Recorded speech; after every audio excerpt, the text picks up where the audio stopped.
ঠোঁটের এটা যে ব্যথা ছিল বাবারে বাবা। মানে কি হয়েছিল? এই কি জানি কয় জ্বর ঠোসা কেমন সারলো? গাইলা দিছি এটারে ধরে কেমন চাপ দিছি এটা যা ছিল এটা রাখতাম আর কিন্তু বাইর করে লাইছি।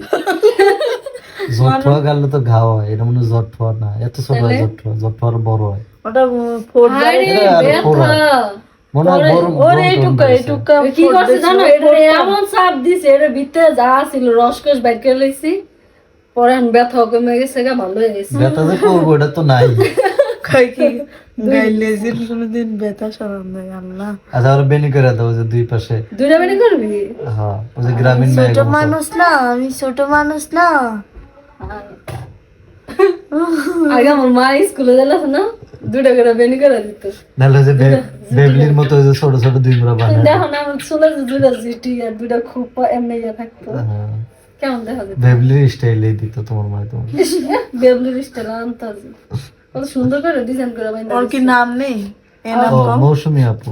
আমরা তো বেবলি কম যাবো না, আমরা মৌসুমী আপু কম। ঠিক না? মৌসুমী আপু সম্মান দেওয়া লাগবে যেহেতু একসাথে চলছে। মৌসুমী আপুর বাচ্চাটা সেই সুন্দর হয়েছে। হ্যাঁ, মাশাআল্লাহ মাশাআল্লাহ অনেক অনেক সুন্দর সুন্দর হয়েছে। হয়েছে। দোয়া করি বাচ্চা থাক। তবে দেখতে যাইতে পারি না আফসোস। হুম। এটা হচ্ছে আমার আফসোস।